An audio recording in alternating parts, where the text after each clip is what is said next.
Polda Gorontalo menggelar operasi Pekat Otanaha tahun 2022. Dalam operasi ini petugas berhasil mengamankan ratusan botol miras berbagai merek dan 2 pasangan non-muhrim.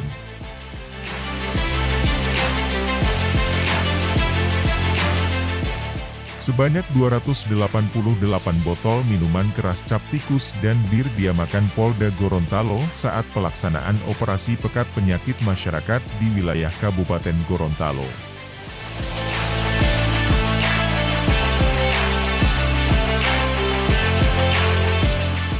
Tidak hanya miras, personil juga mengamankan 2 pasangan bukan suami istri di salah satu penginapan di Kabupaten Gorontalo.